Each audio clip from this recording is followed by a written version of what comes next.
आज की मूवी का नाम है द क्राफ्ट 1996। ये कहानी कुछ ऐसी लड़कियों की है जो दिखने में तो आम इंसान नजर आती हैं, पर होती वो विचेस चुड़ैलें हैं जो किसी के साथ भी जब चाहे गलत कर सकती थी। तो कहानी के शुरू में हम सबसे पहले 3 लड़कियों को देखते हैं जो बैठी काला जादू कर रही थी। फिर हमें इस कहानी की मेन कैरेक्टर सैरा से मिलवाया जाता है जो अपने डैड और सुतीली मॉम के साथ अपना शहर छोड़कर दूसरे शहर आ रही थी। रास्ते में जाते हुए सैरा को बहुत से सांप दिखाई दे रहे थे। खैर अब ये जब अपने घर पहुंचती है, सैरा अपने कमरे में जाती है और टेबल पर अपनी असल मॉम की तस्वीर रखती है। दरअसल इसकी असल मॉम की इसको पैदा करते ही मौत हो गई थी। अब जब सैरा अपने हॉल वाले कमरे में जाती है तो वहाँ पर एक पागल आदमी जिसके पास सांप था वो वहाँ पर आकर सैरा को डरा रहा था, जिसे देख वो पूरी तरह से डर गई थी। अगले दिन सैरा अपने नए स्कूल जाती है जहाँ पर पहले दिन तो उसे काफी अजीब लग रहा था। इधर ही स्कूल में हम उन्हें 3 लड़कियों को देखते हैं जिनको हमने कहानी के शुरू में जादू करते हुए देखा था। दरअसल ये तीनों विचेस थी, मतलब चुड़ैलें काला जादू किया करती थी, इसलिए यहाँ पर सब लड़के इनको विचेस कहकर बुला रहे थे। तभी यहाँ पर उन तीनों विचेस में से एक विच जिसका नाम नैन्सी था वो अपना कैलेंडर देखती है और अपनी बाकी 2 दोस्तों को ये बताती है कि आज के दिन हमें अपनी चौथी साथी मिलने वाली है जिससे हमारा ग्रुप पूरा हो जाएगा। जब क्लास में सैरा बैठी थी तो वहाँ पर एक लड़का उसे बहुत ही गौर से देख रहा था क्योंकि वो दिखने में काफी खूबसूरत थी। अब वहीं पर नैन्सी की एक दोस्त ये नोटिस करती है कि सारा बिना किसी सहारे से पेंसिल को खड़ा कर पा रही थी, मतलब उसके अंदर कोई तो ऐसी ताकत थी। लैब में जाकर नैन्सी सारा से बात करने की भी कोशिश करती है पर वो उससे बात नहीं करती क्योंकि नैन्सी के कपड़े और उसका स्टाइल दिखने में बहुत अजीब था। क्लास के बाद सैरा बाहर आकर बैठ गई थी, तभी उसके पास एक लड़का आकर बैठता है जिसका नाम क्रिस था। ये वो ही लड़का था जो क्लास में सैरा को देख रहा था। बातों बातों में वो क्रिस को उन 3 विचेस के बारे में बताती है कि वो तीनों बहुत अजीब हैं। यहाँ पर क्रिस सैरा की सारी बातों को सुनकर ये बताता है कि वो तीनों बहुत खतरनाक हैं। उन तीनों को जादूगरनियां कहा जाता है, तुम्हें उनसे बचकर रहना होगा। और उनमें से एक के जिस्म पर तो कहा जाता है बहुत ही अजीब निशान है। जाते हुए क्रिस सैरा को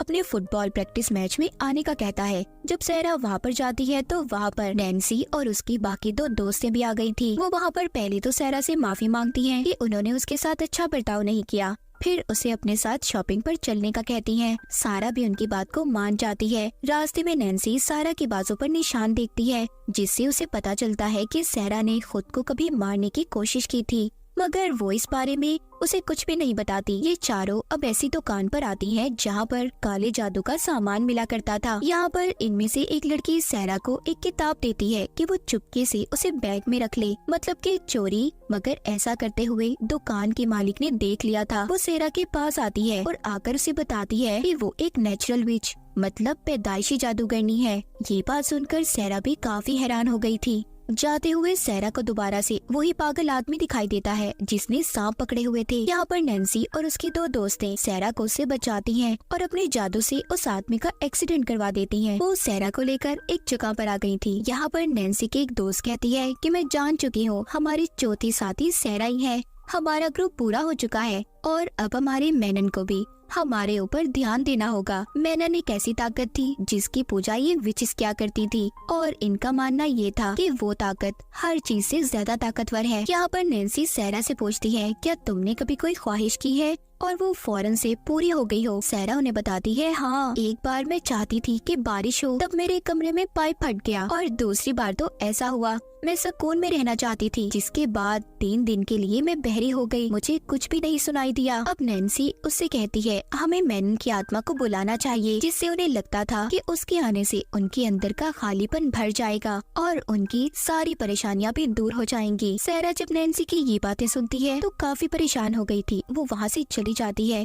उसे उनके साथ रहने में काफी अजीब लग रहा था, इसलिए वो क्रिस के पास आकर बैठ गई थी। क्रिस यहाँ पर सैरा से अपने घर जाने का बोलता है, जिस पर सैरा को अब क्रिस भी अजीब लगने लगा था। वो उसे भी मना करके अपने घर आ गई थी। अगली सुबह सैरा जब स्कूल जाती है तो उसके पास नैन्सी और उसकी दोस्तें आती हैं, जो आकर उससे रात के बारे में पूछ रही थी क्योंकि क्रिस ने पूरे स्कूल में सैरा के खिलाफ गलत बातों को फैला दिया था कि वो रात को उसके साथ थी। ये सब जानने के बाद जब सैरा क्रिस के पास जाती है तो वो उसे बिल्कुल भी ठीक तरीके से बात नहीं कर रहा था। क्रिस बदल चुका था। उधर नैन्सी की एक दोस्त जब पानी में तैरने की प्रैक्टिस कर रही थी तो वहीं पर एक लड़की उसके बालों का मजाक उड़ाती है हॉस्पिटल में नैन्सी की दूसरी दोस्त जिसके जिस्म पर निशान थे, वो उन निशानों को ठीक करवाने हॉस्पिटल आई थी। वो अब अपनी सर्जरी करवा रही थी। उधर नैन्सी की हालत भी कुछ ठीक नहीं थी। वो अपनी मॉम और सौतेले डैड के साथ रहा करती थी। अब उसके डैड जो कि बहुत ज्यादा नशा किया करते थे, उनके घर की बिजली भी काट दी जाती है क्योंकि उसके डैड ने बिजली के बिल को नहीं भरा था।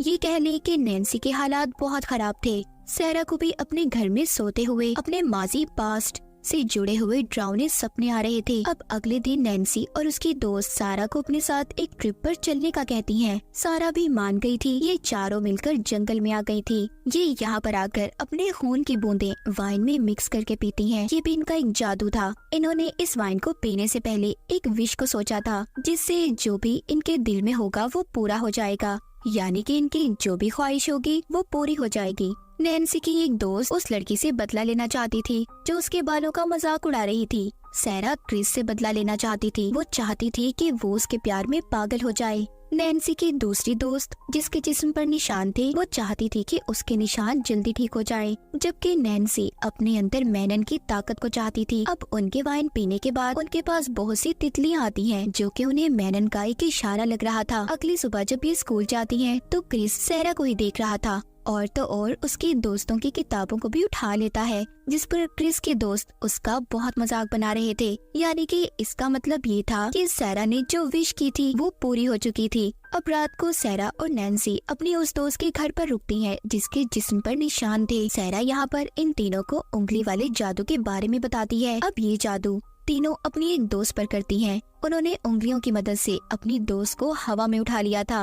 वक्त गुजरने के साथ साथ सारा की भी नैन्सी के ग्रुप के साथ अच्छी दोस्ती हो गई थी। एक दिन सारा स्कूल में उस लड़की की एक बाल को तोड़ती है जो नैन्सी की दोस्त के बालों का मजाक बनाया करती थी। वो उसके बाल को नैन्सी की उसी दोस्त के बालों के साथ बांधकर जादू करती है, जिससे अब होता ये है जिस लड़की के बाल सारा ने तोड़े थे वो जब स्विमिंग करती है तो बेचारी के बाल झड़ना शुरू हो गए थे। उधर वो दोस्त जिसके जिस्म पर निशान थे वो मैनन से अपने उन निशानों को ठीक करने का कहती है। उसकी ख्वाहिश भी पूरी हो गई थी। डॉक्टर भी उसको ऐसा ठीक होते देख हैरान हो रहे थे। वो ठीक होकर स्कूल में अच्छे से कपड़े पहनकर जाती है, जहाँ पर सभी उससे अब बात भी करते हैं और उसे पसंद भी करने लगे थे। सारा और नैन्सी की बाकी दो दोस्तें तो बहुत खुश थी क्योंकि उन्होंने जो विश की थी वो पूरी हो चुकी थी, मगर नैन्सी खुश नहीं थी क्योंकि उसकी विश अभी पूरी नहीं हुई थी, जो कि मैनन की ताकत को वो हासिल करना चाहती थी। रात को नैन्सी के डैड जब घर पर आते हैं तो वो उसकी मॉम को बहुत मार रहे थे। ये देखकर नैन्सी को बहुत गुस्सा आता है। वो इतनी जोर से चिल्लाती है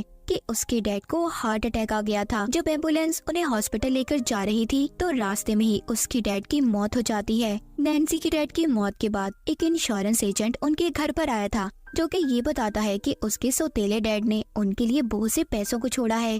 ये सुनकर तो नैन्सी और उसकी मॉम बहुत खुश हो गई थी क्योंकि उनके हालात संवर गए थे। इन पैसों से उन्होंने बहुत ही खूबसूरत घर को भी खरीद लिया था। नैन्सी अब सारा और अपनी बाकी दो दोस्तों को अपने घर पर बुलाती है और उन्हें नई जादू के बारे में बताती है जिसमें वो किसी का भी रूप ले सकती थी। इधर ही सारा भी उन्हें अपना एक जादू दिखाती है जिसमें वो अपने बालों का रंग बदल सकती थी। जब रात को सारा अपने घर में सो रही होती है तो वहीं पर क्रिस आता है जो उसके प्यार के जादू में फंसा हुआ था। वो आधी रात को उसके घर के बाहर आ गया था जो कि ये बताता है कि वो उसके अलावा कुछ भी सोच नहीं पा रहा। सारा उसकी कोई बात नहीं सुनती और अंदर चली गई थी। अगली सुबह ये उसी दुकान पर जाती है जहाँ पर काले जादू का सामान मिला करता था। सारा उस दुकान के मालिक से पूछती है क्या कोई ऐसा सामान है जिससे जादू को उल्टा किया जाता हो, यानी कि जो हमने जादू किया है उसे ठीक कर सकें। वो दुकान की मालिक मना कर देती है और कहती है नहीं, ऐसा कोई सामान नहीं है क्योंकि आप जो जादू एक बार करते हो उसे दोबारा नहीं बदला जा सकता। वहीं पर दुकान से नैन्सी भी आत्मा को बुलाने की किताब को खरीद लेती है। अब ये चारों समंदर के किनारे जाती हैं जहाँ पर मैनन को बुलाने के लिए जादू करने वाली थी। अब जब सब मिलकर इकट्ठी होकर मंत्रों को पढ़ती हैं तो उधर ही एकदम बिजली नैन्सी के ऊपर आकर गिरती है। सुबह को जब ये उठती हैं तो देखती हैं कि नैन्सी समंदर के पानी पर चल रही थी, यानी कि मैनन की आत्मा उसके अंदर आ चुकी थी। वहाँ पर बहुत से जानवर भी मर गए थे जो देखकर सारा को बिल्कुल भी अच्छा नहीं लग रहा था क्योंकि सारा किसी की जान नहीं लेना चाहती थी। रास्ते में नैन्सी जब गाड़ी चला रही थी तो वो सभी ट्रैफिक सिग्नल्स को अपनी ताकत से खत्म करती है। इन सब चीजों से सैरा बहुत परेशान हो चुकी थी। वो नहीं चाहती थी कि नैन्सी अपने जादू से किसी का भी गलत करे या फिर किसी को भी नुकसान पहुंचाए। रात को सैरा के पास क्रिस का फोन आता है जो उसे मिलने के लिए बुला रहा था। सैरा उसे बहुत समझाती है पर वो उसके प्यार में इतना पागल हो चुका था, वो सैरा के साथ बदतमीजी करने लगता है। सैरा अब जल्दी से नैन्सी और उसकी दोस्त के पास जाती है। वो जाकर उन्हें ये बताती है कि क्रिस की आंखें काली पड़ चुकी हैं। उसको देखकर ऐसा लग रहा है कि वो क्रिस नहीं जैसे कोई और हो। ये सुनकर नैन्सी अब जल्दी से क्रिस के पास जाती है जो कि एक पार्टी में था। सब पार्टी में देखकर नैन्सी को परेशान हो गई थी क्योंकि सब उसके बारे में जानते थे कि वो एक विच है। अब वो क्रिस को एक कमरे में ले आई थी और सैरा की शक्ल लेकर उसके साथ मिलने की कोशिश करती है, मगर तभी उधर सैरा भी आ गई थी। यहाँ पर क्रिस को भी पता चल गया था कि नैन्सी वाकई ही एक विच, एक काली जादूगरनी है। वो उसे ये कहता है कि तुम ये सब इसलिए कर रही हो ना, मैं जानता हूँ तुम सैरा से जलती हो। ये सुनकर नैन्सी को गुस्सा आ गया था। वो क्रिस को खिड़की से धक्का दे देती है जिससे बेचारे की मौके पर ही मौत हो गई थी। ये सब देखकर सैरा इन सब चीजों का कसूरवार खुद को समझ रही थी। वो इस हादसे के बाद बहुत ज्यादा दुखी हो जाती है। उसके डैड उसे संभालने की भी कोशिश करते हैं मगर वो अकेले रहना चाहती थी। अगले दिन वो नैन्सी की तस्वीर को रिबन से बांध रही थी। वो एक जादू कर रही थी ताकि वो नैन्सी को किसी को भी नुकसान पहुंचाने से रोक पाए। रात को सैरा देखती है कि नैन्सी और उसकी दोस्तें चुड़ैल के रूप में उस पर हमला करने आ रही हैं। जब वो नींद से जागती है तो ये सिर्फ उसका एक डरावना सपना था। अब वो उसी दुकान के मालिक के पास जाती है जिसके पास काले जादू की चीजें थी। वो उस औरत से मदद चाहती थी। वो सैरा की सारी बातें सुनकर अपनी दुकान की एक खास जगह पर उसको लेकर जाती है जहाँ पर वो उसे बताती है कि तुम्हारी मॉम भी एक विच थी, एक जादूगरनी। उनके साथ भी जरूर कुछ गलत हुआ होगा जिससे उनकी मौत हो गई। वो औरत भी सैरा को मैनन को बुलाने का कहती है। जब ये दोनों मिलकर जादू करती हैं तो अचानक से जोरदार धमाका हुआ था जिससे सैरा डर जाती है और भागकर अपने घर आ गई थी। जब ये अपने घर आती है तो देखती है उसके डैड और सौतेली मॉम भी अपने पुराने शहर जा चुके थे, मगर जिस प्लेन में वो जा रहे थे उसका भयानक एक्सीडेंट हो जाता है जिसमें एक भी मुसाफिर नहीं बचा था। ये सब सुनकर सैरा बहुत दुखी हो गई थी। उसे अब हर तरफ कीड़े नजर आने लगे थे। सैरा के घर पर नैन्सी और उसकी दोस्तें भी आ जाती हैं जो उसे मारना चाहती थी क्योंकि उन्हें वो अब अपने लिए खतरा लग रही थी। नैन्सी सैरा की दोनों कलाइयों पर कट लगा देती है जिससे खून आने लगा था। ये देख सैरा जल्दी से कमरे में जाती है।